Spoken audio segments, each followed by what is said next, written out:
Hi, this is Mike Tochik with Dairyland Electrical Industries. Today's topic will be about electric utility interaction with CP systems and the way CP systems can also have effect upon utilities. The systems that we'll cover today would be utility systems, CP orientation, the utility neutral, which is a key part of the story of how those systems interact because it is grounded, and some examples of unintended interactions, which we could use the term interference, but it's not classical interference, but we will treat it as such, and that's between the two systems. So first we have to talk about the power utility orientation in systems. So power utility distribution power systems are grounded regularly in order to achieve safety, and a particular facility is also grounded to the power company so that power company and customer are tied together, again for the purpose of safety. Because cathodic protection systems live in that same environment and use the soil for conduction to accomplish their purpose, there will be interaction between power utility distribution systems and cathodic protection systems, and that can cause some interesting dilemmas. Let's look at a case that we ran into that involved this very scenario, and it demonstrated it very well. So the objects in this story would be a house that takes power from the utility and some other objects nearby also that receive power, a rectifier. There was also a phone company pedestal that was bonded in. It doesn't receive power, but it is bonded into that same system. A power distribution system runs down the road and serves those to customers, and they are different customers. And then nearby we have a pipeline that the rectifier is serving, but the impressed current anode bed is on the far side of the residence. So the house is between the pipeline and the anode bed. And perhaps you can see where this is going. So what would you expect the current distribution to be in this case? The anode bed puts out current through the soil to be received at defects in the coating of the pipe, so you'd expect current to emanate from the anode bed and be received at the pipe. So would it look like this? Or perhaps it would look like this. Maybe there's going to be pickup at the house and flow off of the house somehow, as well as other current flow through the soil as expected. In reality, this is what happened. There was current that would be sent from the anode bed to be received at the pipe. There was current picked up at the house, and because the house is grounded, the electric incoming power has a grounded neutral. Current would flow via that grounded neutral. Current would also get picked up on the grounded neutral of the distribution power line, follow that for a ways, and then discharge off of a couple of points. One was the guy wire support for the pole. Another is the ground connected to the neutral at that pole and at that service. And then there's other connections as well. Somehow current would flow off of the rectifier support base and also off the phone company pedestal. We'll explain how that all occurs. Here's another image that helps show the story. So the power line neutral and the customer neutral that are bonded together are shown in yellow. The impressed current anode bed has current discharge off of it, obviously, and that's shown in blue at the top of the image. The pipeline is receiving current, and that's the pickup of current. That's shown in red. But there's also other points in red and blue that represent pickup and discharge in this image as well. You can see that pickup occurred via the red color at the house. You can see, perhaps if you look carefully along the distribution power line, that there's some blue designations. One right at the transformer where the customer's neutral starts. There's discharge of current there. There's discharge of current at objects very close to the power line and pipeline, and that would be our rectifier support stand. And you also see a distribution ground further to the south of the pipeline, and there's current discharging off of those ground rods. The result of all of this would be the following. Here's an image of the phone company Pedestal, which completely fell over after excessive current discharge off of that metal structure corroded it to the point that it just fell over into the weeds. And likewise, this is the guy wire anchor on the distribution power line, and it was corroded to the point of penciling down to a very thin area. Finally, it just broke free and was laying loose on the ground. So excessive corrosion off of those structures closest to the pipeline, so clearly there was current discharge off of these points. So let's show a utility system to understand how this actually occurs. Here's a typical power utility system involving multiple phases and a neutral. Our concern is not about the phases. We only show one picture, one line here, but there could be 1, 2, 3 phases up here, as well as the utility's neutral. You'll see that the utility neutral is grounded, indicated by the green wire and the ground rods. And the utility's neutral gets grounded every pole or every several poles, and this is just for safety and to reference the neutral to earth, again for safety, and it's just part of a multi-grounded system. Now we'll add a little additional feature. If we had a voltage gradient present for this scenario, the voltage gradient as shown from right to left would cause current pickup on the right, flow down the utility neutral, and discharge on the left, again following this established system. Further, there's other connections that, if the gradient is present, can also have current flow on them. You'll note that I've added in the lower left that there's a phone company bond. Typically, phone companies tie their sheath and their equipment to the utility's neutral because they're in such close proximity in the right-of-way. Also, up at the transformer, you'll see that customers served with power have a grounded neutral that goes to, in this case, the residence on the right and the rectifier on the left. Two different services, same transformer. They each have a neutral, but it's continuous and metallic, and in the presence of that gradient, current that could get picked up at a house could flow on the utility neutral to the transformer neutral bushing, and then further flow down to the rectifier on the left. So this is another view of those various currents that are picked up and discharged. There's in red the current pickup at the distribution power neutral, flow down the neutral wire, discharge off of the neutral ground at the pole, and the guy anchor. In blue, I'm showing pickup at the house, flow down the house distribution neutral, the customer neutral, and then because of the bond at the transformer, that can also flow further down to the rectifier and discharge off of the rectifier stand. There is a phone company bond. I'm not calling that a ground. I'm going to refer to that as a bond. But because it's tied into the utility neutral, current flow discharges off of that phone pedestal. And also because of the bond at the transformer, the original current picked up on the utility's distribution system in red really also flows to all these same points as well. And I'm showing that with a red arrow discharging off of the rectifier stand. Back at the rectifier and phone company pedestal, this is what the scenario was. So from the upper right, the rectifier or pipeline neutral coming in serves the load at that rectifier. We show it coming into a power panel. The neutral is tied to ground. The ground is tied to the support structure, and that's the path by which interference current, because of the voltage gradient, could flow down this neutral through all these structures and discharge off of the rectifier stand, which then subsequently fell over. The phone company bond is somewhat similar.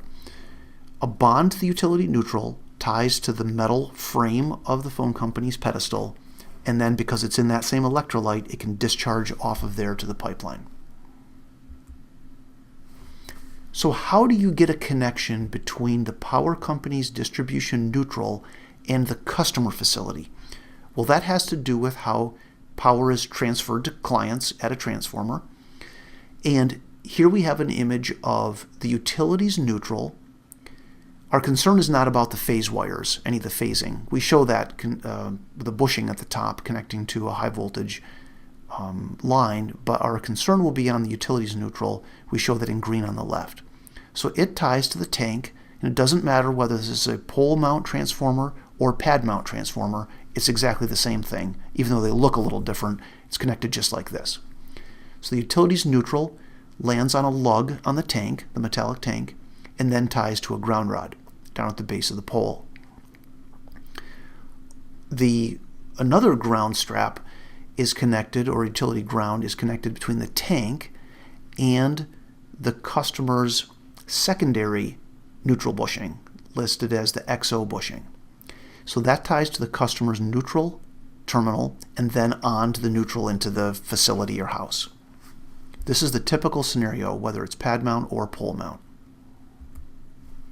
Here's the currents that result when we have a gradient, again shown from right to left.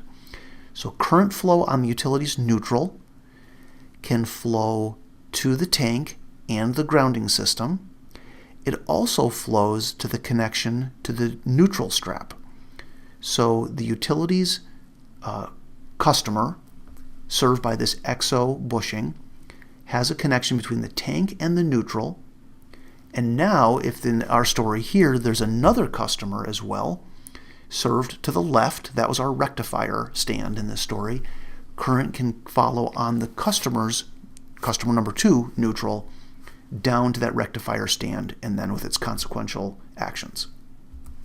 On this slide, we see the typical scenario with a decoupler added to the system for the purpose of separating a customer who typically has a CP system, such as a pipeline company, from the power company and their grounded system, such that CP current doesn't also flow to the grounded utility system.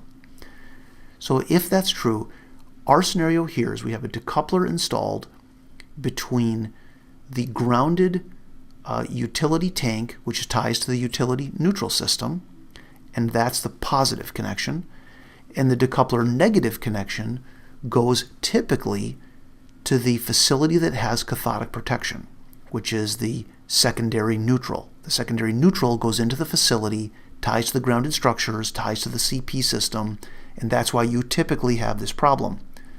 So while this is the typical installation for a decoupler, our story here has a twist, so we're going to find out whether decoupling is actually effective or not.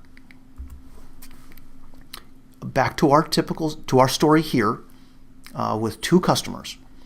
We have 2 customer neutrals. You also have power conductors that I'm not showing here, serving, in this case, the house on the right and the rectifier stand on the left. If you add a decoupler, what have we done here? Can you serve both customers with a single decoupler and accomplish something useful in this case? Well, here's what would result. Normally, most situations, adding a decoupler to separate a cathodically protected facility would be effective. In this case, though, we have a strange situation of a voltage gradient affecting this residence and this rectifier facility, and we have 2 customers, and the orientation of the neutrals facilitates current flow. So pickup at the house on the right is shown with current flow in blue here, following the neutral back to the transformer, and then further following the second neutral to the rectifier stand. The decoupler has stopped interaction between the utilities distribution neutral and both customers, but it cannot stop both customers from interacting with each other. So as shown in the blue, that current continues to flow even though the decoupler has stopped the interaction between the utility pickup current, shown in red, and the customer's neutrals that have the blue current shown. Shown a little differently in a plan view, the red current, the red indication shown on pickup on the utility system is separated from the customers, the set of 2 customers in this case, shown in blue. So there still can be pickup at a house, current flow down its neutral, current flow from the bond of the transformer down to the rectifier cabinet and the phone company bond, And the decoupler, if added, it wasn't added in this case, if it were present, it could separate everything that's shown in red, everything shown in blue. But it can't ultimately solve this problem because two customers are served off of the same transformer.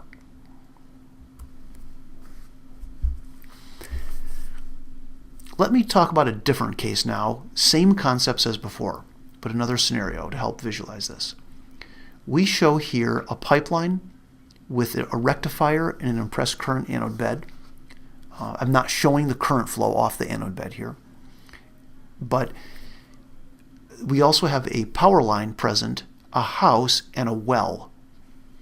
So in this particular scenario, and a situation occurred that was exactly like this, current pickup on the utilities grounded neutral, the ground at the pole and at guy wires, could both pick up or discharge at that ground, but in this case we're looking at pickup. It could follow the grounded utility neutral to a residence. Remember, the customer's neutral is bonded to the utility neutral at the transformer. So now current can flow on the grounded neutral to the house, which is tied with the grounding conductor to the well and to the pump in the well. And now current can discharge off of the pump in the well, which is, of course, submerged in the electrolyte at great depth, so it actually may be a fairly decent path for current discharge to occur to go back to the pipe.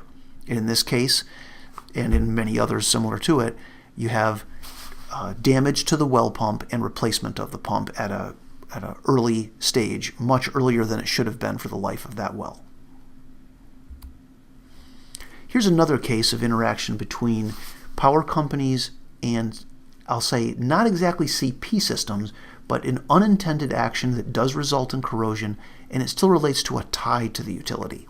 But I'm changing the story. This is a bit of a different scenario than the earlier cases. Let's look at a municipal water well that has to do its function of supplying a high volume of water to the city. It will receive power from the utility, the same distribution line like we were looking at before. It has an incoming neutral with its service, let's presume. That neutral is grounded, and also tied to ground would be the submersible pump in the well. For safety, there would be this green wire, the grounding conductor. So that makes the well pump tied to the surface grounding system and also tied to the utility's neutral grounding system, which includes all of its pole grounds, other customers, etc. There's normal AC load current flowing to the various loads in the entire distribution system. The return current is expected to be, for those kinds of loads that involve a neutral, you'd expect that current to flow back on the neutral. But because grounded neutral systems are tied to lots of different structures, while the predominant return current is via the metallic neutral, there will be some current that flows via the pole grounds, or in the case of this well that we've tied in, it becomes part of the AC grounding system and AC return system. If that well is a particularly effective ground, it may receive a little bit more current and discharge and pickup, because AC is a bidirectional signal. It will have interaction with the soil perhaps to a greater degree than that ground rod up near the surface. It's a lower resistance path. In fact, current returning back to the source is going to follow all paths that are available. The predominant path, the lowest resistance, is probably the utility's grounded neutral, but there are other paths. So there could be an effect on a water well system, and this indeed has occurred, where there's premature death of a submersible pump and the bowl or the column because of corrosion. But it's probably a little bit different effect. Any of these systems could suffer corrosion, but chances are the surface grounding systems really are not going to have any notable effect for corrosion. But water wells themselves have had their pumps damaged. So if one was to solve this problem, you can't take the traditional approach of most pipelines and tank farms where you use a decoupling device. It would have to be a different device in this case because of the effects that we're actually experiencing. This would need to be an AC and DC blocking device. Normally we're concerned about blocking DC, But the trick in this case is it would also need to be effective at blocking AC so that the well is not part of the normal grounding system. Even though you didn't intend it to be a ground, it effectively is a ground. It would need to block that AC current. Now, why is that? Again, back to decouplers though. Normal decouplers, typical decouplers, block DC and they pass AC. And that allows them to accomplish useful functions like AC mitigation for induced AC on pipelines that are in a right-of-way with a power line. And they have continuity so that you have AC continuity with DC isolation. But in this last story, if AC current is actually the problem, and the reason may be AC discharge off of these well components preventing a proper polarization film from forming that prevents corrosion in the first place, then the corrosion process can occur unabated and have very rapid deterioration of the pump components. If that's the case, we actually have to block AC current flow. And that's why this would require an AC and DC blocking device. So this is kind of a special twist on what's normal for decoupling of cathodically protected facilities. So treat this again as a special case. But it's interesting because it all comes from interaction with the power utility system. If there wasn't a tie to the power utility grounding system from an AC standpoint, then you wouldn't have the same effect. So in summary, because power utility systems are connected into the same electrolyte and are in the same geographical arrangement and area as cathodic protection systems that also use that same electrolyte, we're going to have interaction between the two. This is just a practical effect that occurs. Most of the time it doesn't cause excessive problems, but there can be orientations and sometimes non-obvious connections that cause utility system and CP system interaction, sometimes causing corrosion that is substantial. So consider if the arrangement, layout, possibly bonding, or the level of current that flows are a level of concern, and then take the needed action to do that. These can be confusing topics, so if you do have questions on this, you can contact Dairyland at the email address shown, and technicians can supply information on how you'd sort out electrical systems and cathodic protection systems. Thank you.